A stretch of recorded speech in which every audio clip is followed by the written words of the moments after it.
Somos lo que pensamos, ¿no? No sé si escucharon esa frase de que somos lo que pensamos, ¿sí? Lo que pensamos define lo que somos. En cierta manera, Proverbio lo dice, Proverbio 23:7 dice, porque cuál es su pensamiento en su corazón, tal es él, ¿sí? Lo dice en otras palabras. Pero en cierta manera somos lo que decimos ser, ¿sí? De acuerdo al proverbio, nuestra manera de pensar termina definiendo lo que somos en realidad. El problema es que nuestra estima sobre nosotros mismos es demasiado alta, ¿sí? Ese es el problema que tenemos, es que tenemos excesiva confianza en nosotros mismos, ¿sí? En cierta manera, nuestra manera de pensar determina nuestra manera de actuar, de cómo somos y de cómo actuamos, ¿sí? Cómo somos en la vida real, en cómo actuamos, cómo nos comportamos, cómo en ese sentido de ser es lo que determina la manera que nosotros pensamos, ¿sí? Y el mensaje de esta noche tiene por título el Evangelio debe transformar nuestra manera de pensar, ¿sí? Anteriormente leíamos versículo 1, estamos en el capítulo 12, habíamos dicho que acá comenzamos un cambio rotundo en la carta a los romanos. Pasamos de una parte indicativa en donde nos vino instruyendo acerca de la doctrina y ahora encontramos algo imperativo que nos manda, nos ordena a actuar, a vivir conforme a lo que creemos, nos desafía, encontramos exhortaciones prácticas a la vida, ¿sí? Romanos 12:3 al 8 vamos a ver, pero leemos desde el versículo 1, decía: así que, hermanos, os ruego por las misericordias de Dios que presentéis vuestros cuerpos en sacrificio vivo, santo, agradable a Dios, que es vuestro culto racional. No os conforméis a este siglo, sino transformaos por medio de la renovación de vuestro entendimiento, para que comprobéis cuál sea la buena voluntad de Dios, agradable y perfecta. Ahora sí, versículo 3. Digo pues, por la gracia que me es dada a cada cual, que está entre vosotros, que tenga más alto concepto en sí mismo del que deba tener, sino que piense en sí con cordura, como conforme a la medida de fe que Dios repartió a cada uno. Porque de la manera que en un cuerpo tenemos muchos miembros, pero no todos los miembros tienen la misma función, así nosotros, siendo muchos, somos un cuerpo en Cristo y todos miembros los unos de los otros. De manera que teniendo diferentes dones, según la gracia que nos es dada, si el de profecía, úsese conforme a la medida de la fe, o si el de servicio, en servir, o el de enseñanza, en la enseñanza, el que exhorta, en la exhortación, el que reparte con liberalidad, el que preside con solicitud, el que hace misericordia con alegría, ¿sí?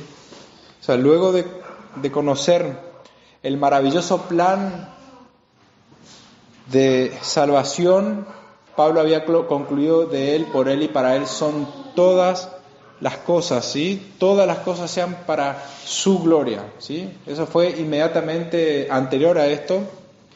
Y en 1 Corintios Pablo dice que si comamos o bebamos, todas las cosas que hagamos, que sean para su gloria, ¿sí? Entonces, me gusta cómo lo expresa Sugel, dice que esta expresión nosotros usamos, que todo sea para la gloria de Dios, es como hasta a veces una muletilla que usamos, ¿sí? Que sea para la gloria de Dios, ¿sí? O que Dios sea glorificado, a Él sea la gloria, ¿sí? Son palabras que muchas veces utilizamos, pero termina siendo una muletilla, algo que lo usamos por costumbre, pero que no tiene un valor real en nuestras vidas. Pero ¿qué realmente implican estas palabras? O en términos concretos, y él menciona cuatro cosas que implicarían que algo sea para la gloria de Dios. En primer lugar, nosotros debemos ser intencionales para hacer todo lo que hacemos en la obediencia a la palabra, ¿sí? Para que algo que nosotros hagamos sea para la gloria de Dios, nosotros tenemos que ser intencionales buscando obedecer al Señor, ¿se entiende? Entonces, el primer punto es ser intencional, ser movidos por el amor a Él. Nosotros no somos movidos para que el Señor nos perdone los pecados, o para que Él no nos condene, o para que Él no nos mande al infierno, ¿sí? Cuando algo lo hacemos y es para su gloria, es porque somos motivados por el amor a Él. lo hacemos de manera intencional, estamos motivados por su amor. Y en tercer lugar, el propósito de que sus atributos que adornan su persona, su esencia, sean reflejados en nuestras vidas, ¿sí? Cuando amamos, mostramos al mundo lo que es Dios. Dios es amor. Entonces, a través de nosotros, ellos pueden glorificar, ¿sí? Es más, el último punto, el que redondea todo, es que Él reciba todo el reconocimiento. Mateo 5:16 dice: así alumbre vuestra luz delante de los hombres, para que vean vuestras buenas obras y glorifiquen a vuestro Padre que está en los cielos, ¿sí? Tenemos que ser intencionales, motivados por el amor. Tenemos que, el propósito es que los atributos de Dios se reflejen a través de nuestras vidas y que Él reciba todo el reconocimiento, ¿sí? Entonces ahí podemos decir realmente que lo que hacemos es para su gloria, ¿sí? Pero para esto se requiere un cambio radical en nuestras vidas, en nuestros valores. Como dijo en el versículo 2, Dios nos está exhortando a que no nos conformemos a este mundo, que no nos adaptemos a este mundo, sino más bien que deberíamos cambiar nuestra manera de pensar para así poder cambiar nuestra manera de vivir, ¿sí? Pablo comienza diciéndonos que transformemos la manera de pensar y viene exhortándonos a que moldeemos, a que cambiemos nuestra vida, ¿sí? ¿Por medio de qué? Por medio del Evangelio, ¿sí? Por las misericordias de Dios, había dicho en el versículo 1, ¿sí? Por las misericordias de Dios debemos ser transformados en la manera de pensar. El Evangelio, habíamos dicho, moldea nuestra vida cristiana. Nos abre las puertas a vivir o a poder vivir en santidad. Pero la santificación que tanto anhelamos, aquellos que hemos conocido la verdad, hemos sido transformados, que creemos en Cristo, anhelamos ser santos, ser transformados. No solamente fuimos santificados en algo posicional, sino que en la vida práctica queremos caminar en santidad. Pero esa santidad, nuestra santificación, la santificación del creyente comienza en la mente, ¿sí? Nuestra santificación comienza en nuestras mentes. Somos lo que pensamos, ¿sí? Nuestros pensamientos moldean lo que somos y lo que hacemos. Por eso Pablo se han transformado en la manera de pensar. Por la misericordia de Dios, que el Evangelio transforme nuestra manera de pensar, es lo que Pablo está diciendo. Tenemos que ser renovados en la manera de pensar, tenemos que cambiar. Nuestra manera de pensar tiene que ser a la luz de las misericordias de Dios, a la luz de que nosotros, siendo pecadores, merecedores del castigo eterno, alcanzamos las misericordias de Dios. Y conforme a lo que presenta Pablo en esta sección, nosotros podemos ver que el Evangelio debe transformar nuestra manera de pensar en tres áreas, o en tres aspectos, ¿sí? En primer lugar vamos a ver con respecto a nosotros, en segundo lugar con respecto a otros, y finalmente con respecto a nuestros dones, ¿sí? A nosotros, a otros y nuestros dones. Entonces, en primer lugar, el Evangelio debe transformar nuestra manera de pensar con respecto a nosotros mismos, ¿sí? En el versículo 3, en la Biblia de las Américas, dice: porque en virtud de la gracia que me ha sido dada, digo a cada uno de vosotros que no piense más alto de sí que lo que debe pensar, sino que piense con buen juicio, según la medida de fe que ha sido distribuida a cada uno, ¿sí? No piense más, sino que piense con buen juicio, ¿sí? No piense más de lo que debe pensar, pensar con justo juicio. No piense más de vos, ¿sí? De lo que deberías pensar. O no tengas un concepto demasiado alto de ti mismo. El Evangelio debe transformar nuestra manera de pensar acerca de nosotros mismos. Necesitamos pensar correctamente con respecto a nosotros mismos, porque todos tenemos la tendencia de estimarnos demasiado, ¿sí? Como dice un pastor, acá hay un claro contraste con la psicología, ¿sí? Por eso la psicología no puede haber psicólogo cristiano, no puede haber una psicología cristiana, ¿sí? La psicología trata de justificar nuestros pecados, ¿sí?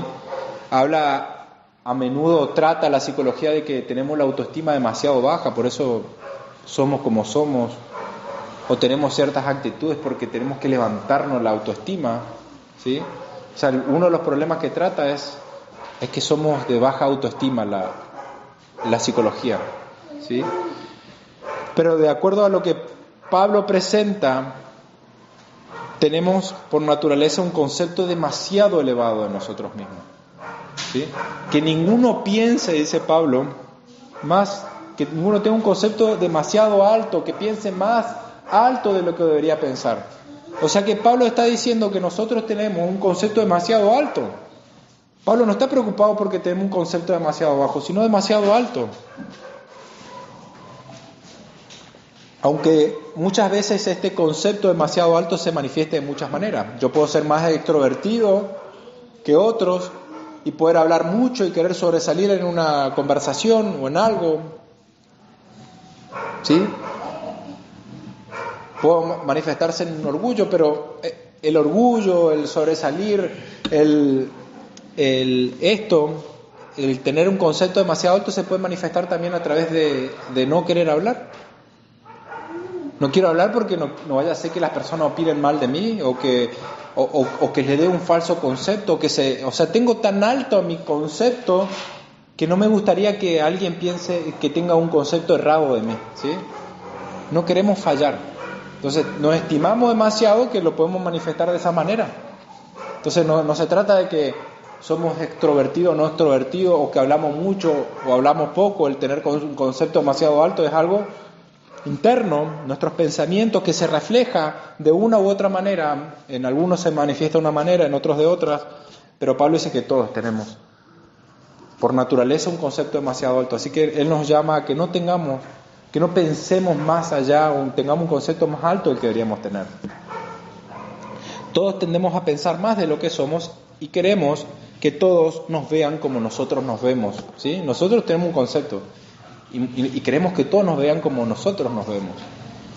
Por lo que Pablo nos exhorta que de acuerdo a la misericordia de Dios, que nos transformemos en la manera de pensar, o que transformemos nuestra manera de pensar, mejor dicho, ¿sí? Esta transformación en nuestras mentes debe comenzar por nosotros. Pablo comienza el punto, si hay algo que tiene que cambiar en la manera de pensar es con respecto a nosotros, luego el resto, ¿sí? No tengamos un concepto demasiado alto de nosotros, no busquemos ser alabados por los hombres, eso es vanagloria, ¿sí? Es una contradicción misma al Evangelio. Pablo en Romanos 3:27 dice que en el Evangelio no hay un lugar para la jactancia. Dice, ¿dónde pues está la jactancia? ¿Queda excluida por cuál ley? Por la de la fe. O sea, nosotros que somos salvos por fe no tenemos nada de que jactarnos. No somos salvos por nuestras obras. No contribuimos en nada en la salvación, así que ¿de qué nos vamos a jactar? En Romanos 11:18 Pablo le dice a los gentiles que no se jacten, o sea que no sean arrogantes, está diciendo, porque ellos llegaron a creer y muchos judíos fueron endurecidos, que ellos no sean arrogantes, que no se jacten. En Romanos 11:20 dice que no nos ensoberbezcamos, o sea que no nos consideremos demasiado importantes, porque nosotros como gentiles creímos y hay judíos que no están creyendo, no nos consideremos demasiado importantes. Y Romanos 12:16 dice, habla de que no seamos altivos. En la Nueva Traducción Viviente dice, no sean tan orgullosos como para no disfrutar de la compañía de gente común y no piensen que lo saben todo. Fíjense, no sean tan orgullosos. Esa es nuestra condición, nuestra naturaleza pecaminosa con la cual nacemos, tenemos, nuestra carne con la cual batallamos día a día, la cual debemos luchar, ¿sí? La arrogancia, el considerarnos demasiado importantes, el orgullo, el pensar que lo sabemos todos. Ese pensamiento errado influye en muchas actitudes erradas que producen daño en la iglesia, en el cuerpo de Cristo. Ahora, ¿por qué esto es opuesto al Evangelio? ¿Por qué este pensamiento es errado, según Pablo? ¿Sí? Si nosotros fuéramos tan buenos como somos, o como creemos ser, no vamos a necesitar el Evangelio. Pero somos pecadores, merecemos el infierno, por eso el Evangelio es la mejor buena noticia que podemos recibir. La mala noticia de nuestra condición, de que somos arrogantes, orgullosos, de que somos pecadores, que no podemos salvarnos por nosotros mismos, que nuestro pensamiento es de continuo mal, hace del Evangelio una buena noticia. En el Evangelio no solo conocemos la gracia de Dios perdonando nuestros pecados, sino que también conocemos la gracia de Dios al transformarnos. Cristo vino no solo a perdonarnos, sino a librarnos del pecado. Él vino a transformar nuestras vidas. Y por su gracia Él nos concede dones. Todo lo bueno que tenemos es por pura gracia. No es por mérito, es por pura gracia. 1 Corintios 4:7 dice, porque ¿quién te distingue? ¿Qué tienes que no recibiste? Y si lo recibiste, ¿por qué te jactas como si no lo hubieras recibido?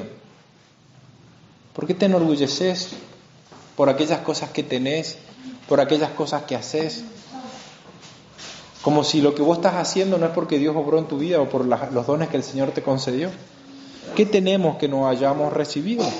Fíjense la madurez y la humildad de Pablo. Él reconoce que el apostolado lo recibió por gracia, ¿sí? En cierta manera, cuando dice, digo pues por la gracia que me es dada, está diciendo, él está reconociendo que el apostolado que él recibió, lo recibió por gracia.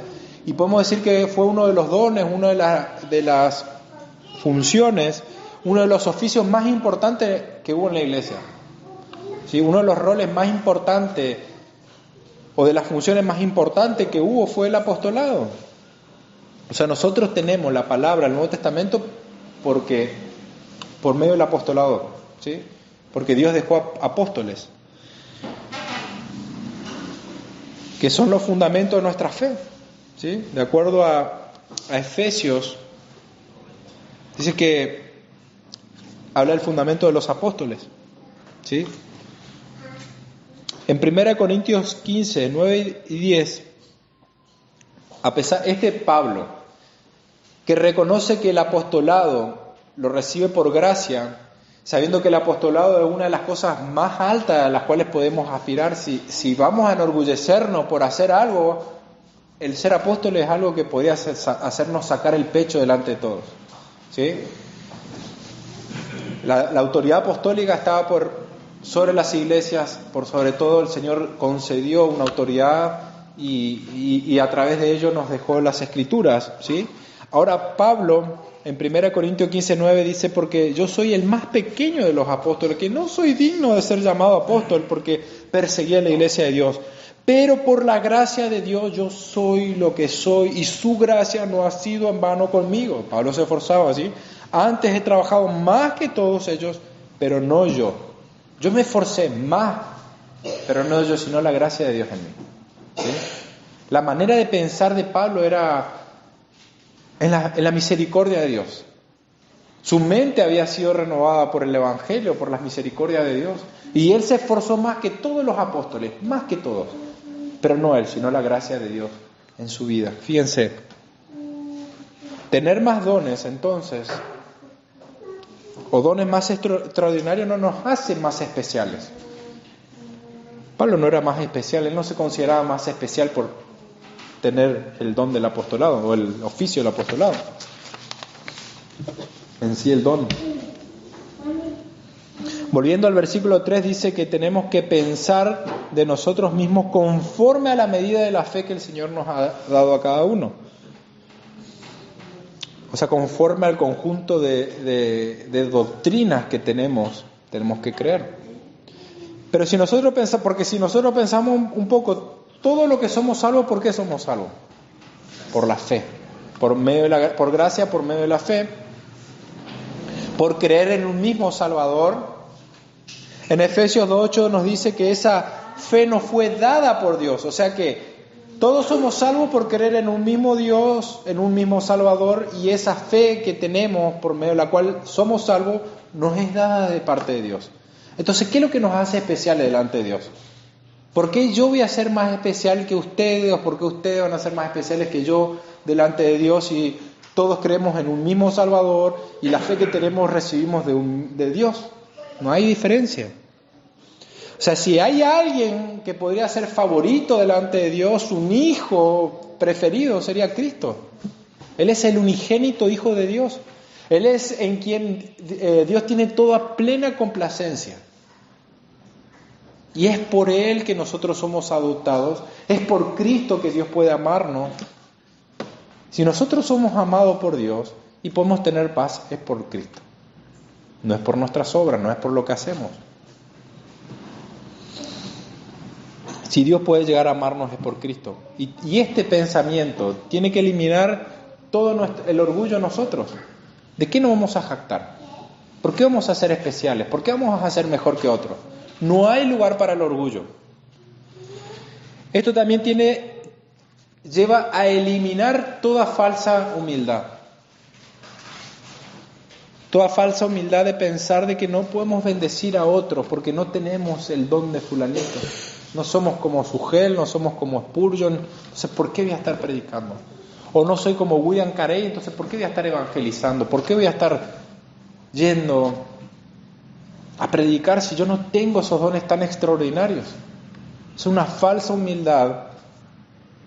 Tiene que ser eliminada de que nosotros hemos recibido por gracia el favor del Señor. Él nos ha dado una salvación y Él nos ha capacitado. Si verdaderamente creemos, Dios, el Espíritu Santo, mora en nosotros y Él nos capacita. Él se manifiesta transformando nuestras vidas para que nosotros podamos bendecir a otros. El Señor, el Espíritu Santo, obra nuestras vidas para que nosotros podamos bendecir a otros.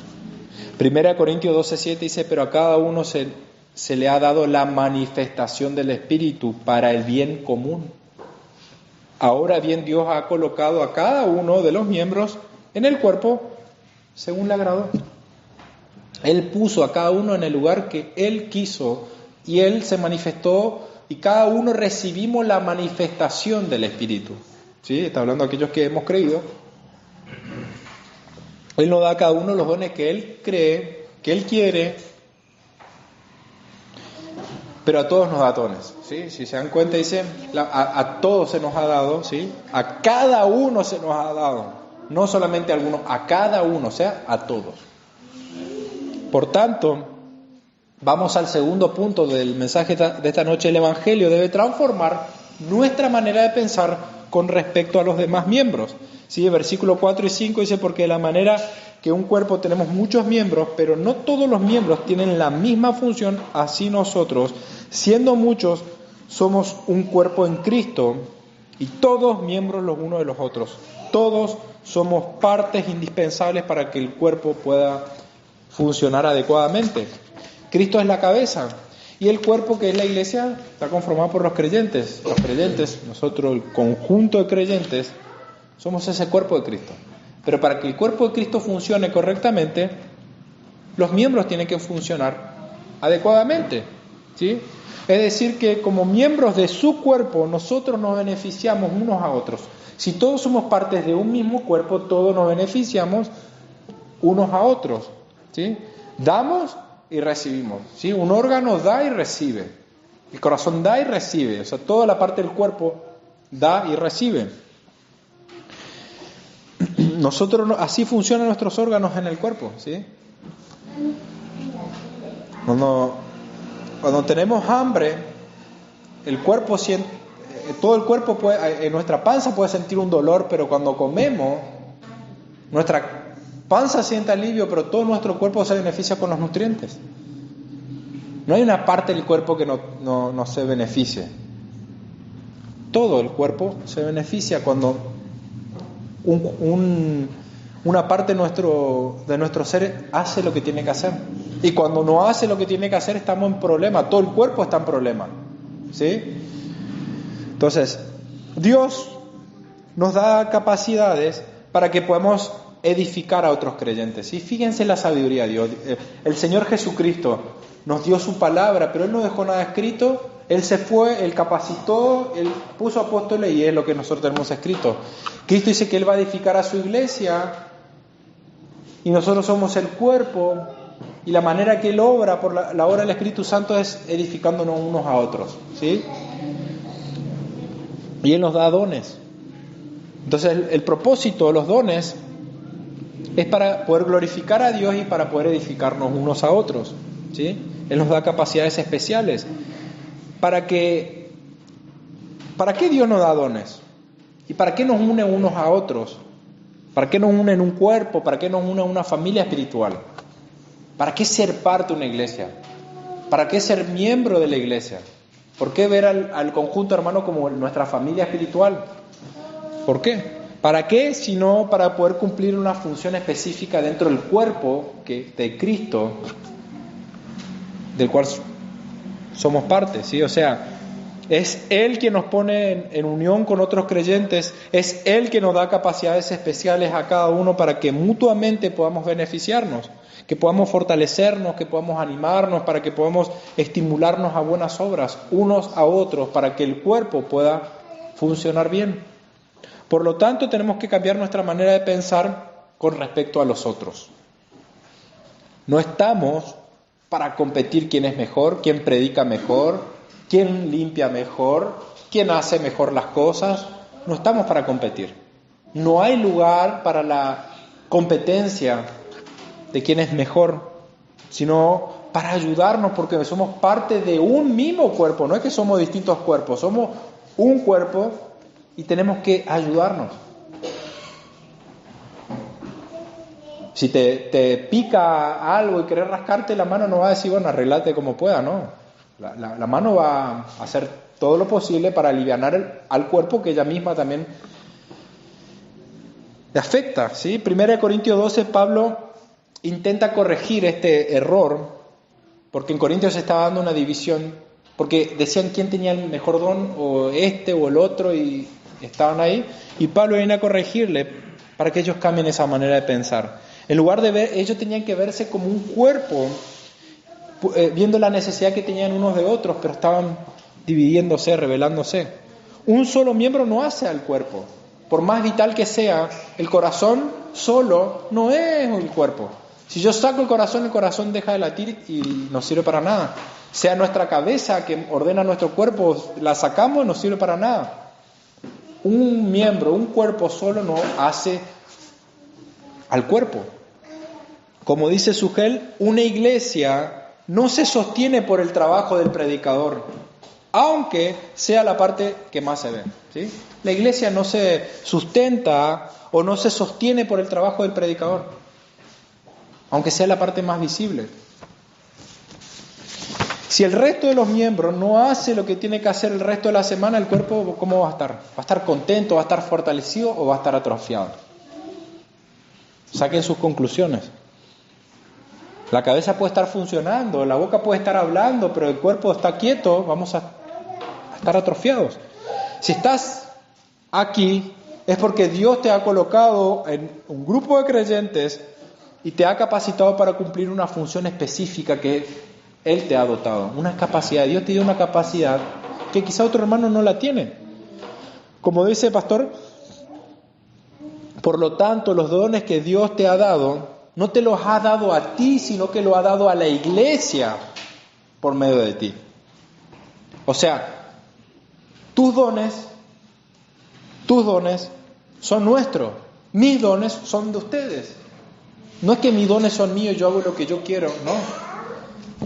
Él te ha dado dones, pero no te los ha dado a ti, los ha dado a la iglesia por medio de ti.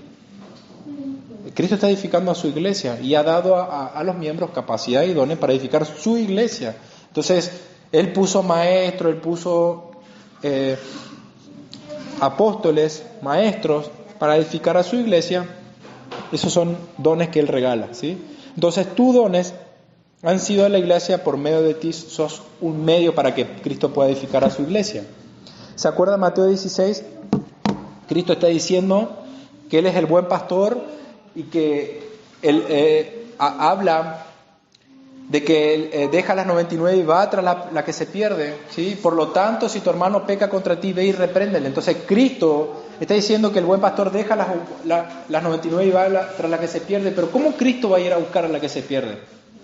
a través del miembro que va y le reprende al que peca contra él, ¿sí? O sea, Cristo obrando a través de los miembros. Entonces, somos una extensión del cuerpo de Cristo en la tierra. Por lo tanto, si los dones que tenemos en realidad son dones de Cristo dados por la iglesia, estamos obligados a ponerlos en el servicio. No nos pertenecen a nosotros, le pertenece a la iglesia. Las capacidades que vos tenés y que Dios te dio no te pertenecen, le pertenece a la iglesia, al cuerpo de Cristo. No hay opciones, tenés que ponerlo al servicio de la iglesia. Porque como dice el versículo 5, todos somos miembros los unos de los otros. El cuerpo, para crecer, necesita que todos los órganos de todas las partes puedan estar trabajando, porque separados del cuerpo no van a crecer, ¿sí? ¿Se dan cuenta? Nos necesitamos para poder crecer, para poder madurar espiritualmente, para ser transformados más a la imagen de Cristo. Necesitamos ser parte de un cuerpo de creyentes donde cultivemos una amistad significativa, edificante. Para esto tenemos que ser intencionales, ¿sí? Va a requerir un esfuerzo, va a requerir que renunciemos a comodidades, va a requerir que nos esforcemos, dejemos comodidades, tengamos que ir a visitar a fulanito, a fulanita o mandarle un mensaje, ¿sí? Necesitamos cultivar relaciones significativas, no superficiales. No podemos tener relaciones superficiales. De acuerdo a las Escrituras, tenemos que esforzarnos por cultivar relaciones significativas.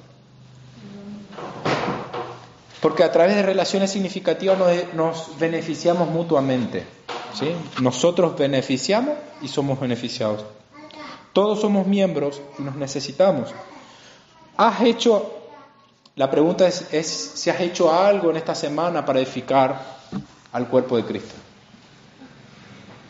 ¿Qué vas a hacer esta semana para edificar al cuerpo? Con los dones que no te pertenecen.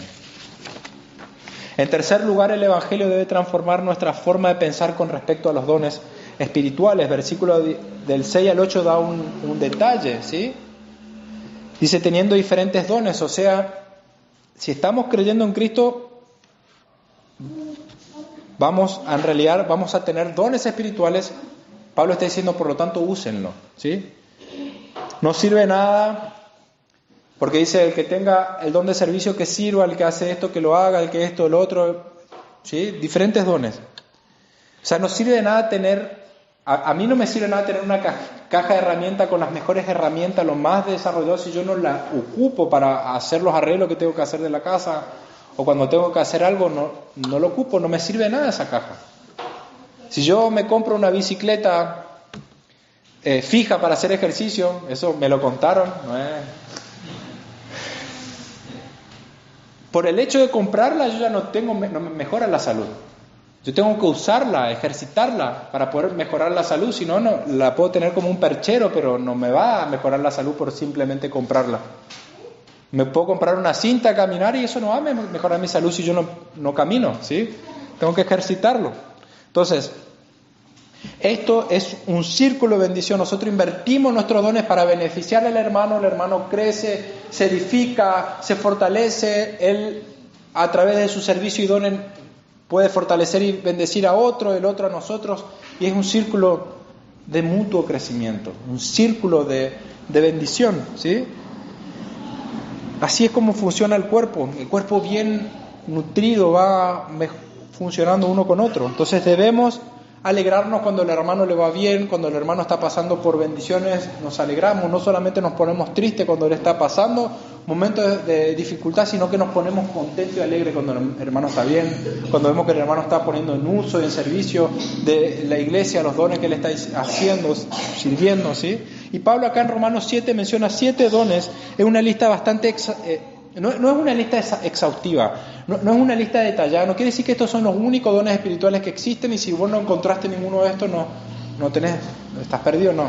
Pablo está dando un pantallazo. Nosotros en otra parte del Nuevo Testamento, en 1 Corintios 12, en Efesios 4, vemos distintas listas. En 1 Pedro 4 habla de los dones de hablar y de servir, ¿sí? Entonces vemos diferentes formas de manifestar. Acá habla el don de profecía, no va a dar el tiempo, ¿sí?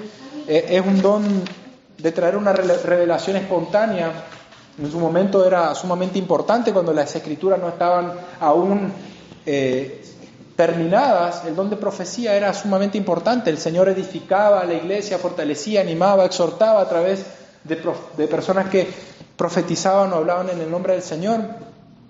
Pero era muy raro que predigan algo del futuro.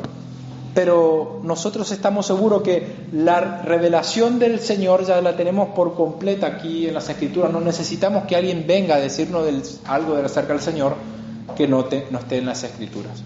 Sí podemos decir, el Señor dice tal y cual cosa, si esa tal y cual cosa está en la palabra. ¿Sí? El Señor dice que tenemos que esforzarnos. El Señor dice que tenés que renovar tu manera de pensar. Él lo dice. Pero está acá en la Biblia, ¿sí? Tiene versículo, tiene capítulo y versículo, no es algo, una revelación nueva. Después habla del don de servicio, ¿sí?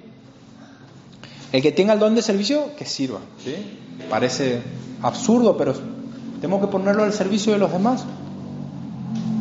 No es que vamos a servir para ser alabados por otros o para ocupar un nombre o un renombre o para que nos reconozcan, sino para servir. El don que se menciona luego es el de enseñanza, que lo ocupe para enseñar, ¿sí? El don de exhortar, ese exhortar habla de ponerse al lado, de acompañar, es aquel que está allí para animar, para consolar, para aconsejar. El que exhorta con exhortación, en la exhortación, versículo 8. El de dar, el que lo reparte, que lo haga con liberalidad, con gozo, ¿sí? De una manera generosa. Esa capacidad de poder desprenderse de sus bienes para poder bendecir a otros es el don de dar, ¿sí? Los que presiden, o sea, los que llevan a cabo un tipo de liderazgo, que lo hagan con diligencia. Y finalmente los que hacen misericordia, hablando de esa capacidad de poder suplir no solo necesidades físicas, sino espirituales, ¿sí?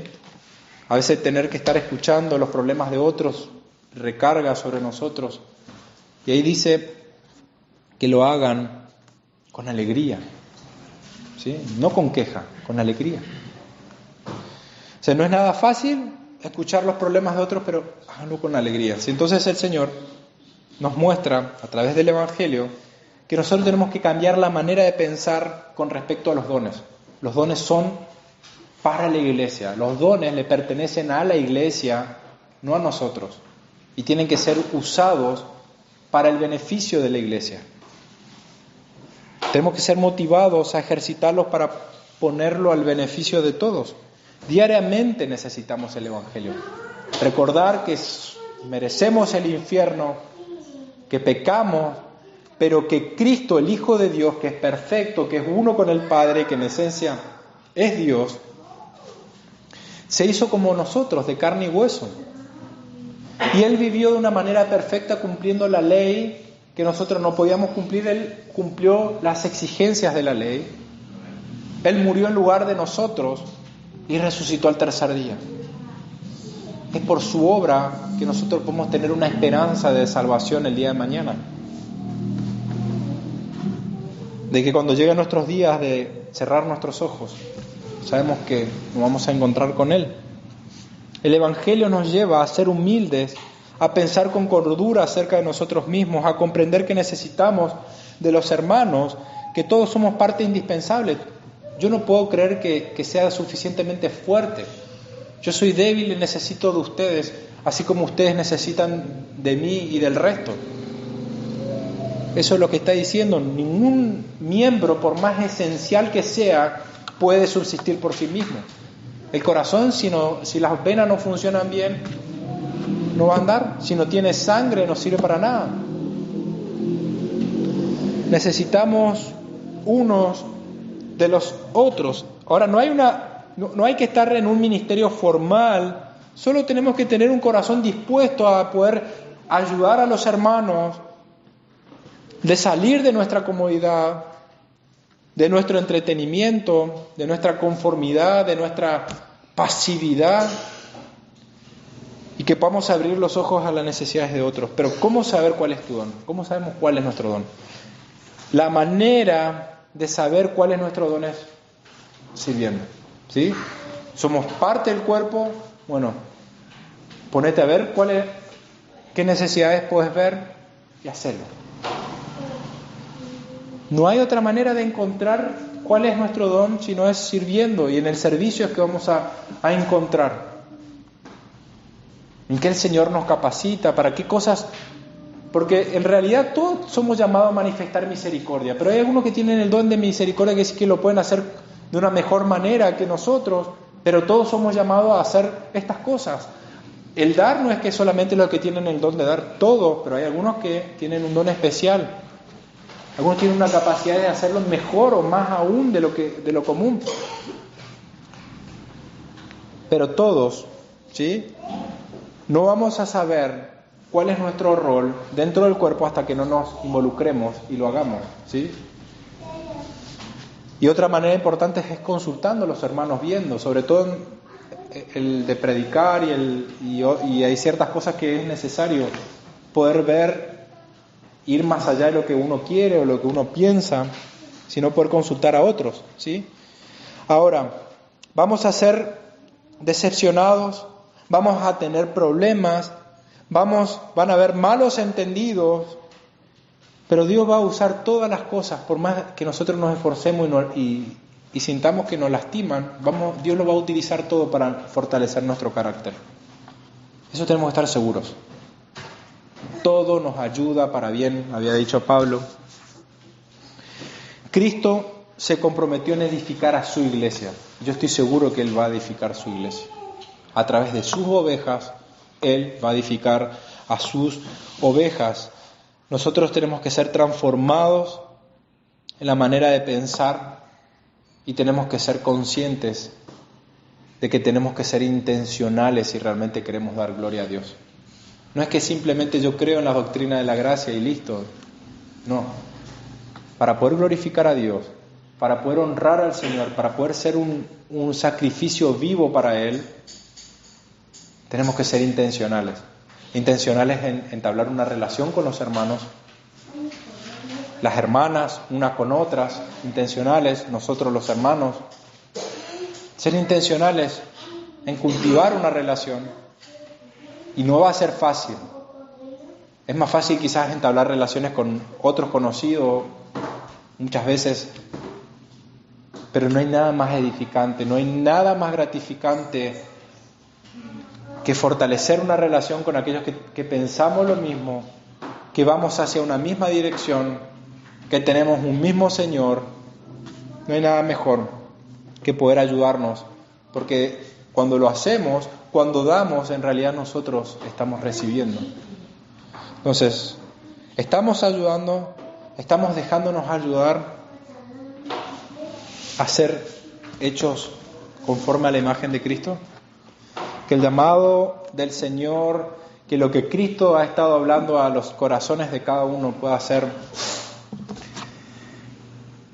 en esta semana puesto en consideración, y que podamos rendirnos a Él reconociendo que necesitamos de Él, que somos débiles y que necesitamos unos de otros, y que también nosotros podamos ser con otros lo que necesitamos también, ¿sí? Oramos. Dios Padre, gracias te doy por Cristo, nuestro Señor. Muchas veces necesitamos un amigo, necesitamos un hermano que nos dé consejos, pero también ayúdanos a ser ese hermano, ese amigo. Muchas veces nos podemos sentir solos, pero ayúdanos también a ser compañías para otros. Ayúdanos a estar concentrados no en lo que la iglesia puede darnos, sino en lo que nosotros podemos dar a la iglesia. Que podamos ser conscientes e intencionales en darte gloria a ti, Señor, porque sabemos que tú lo mereces.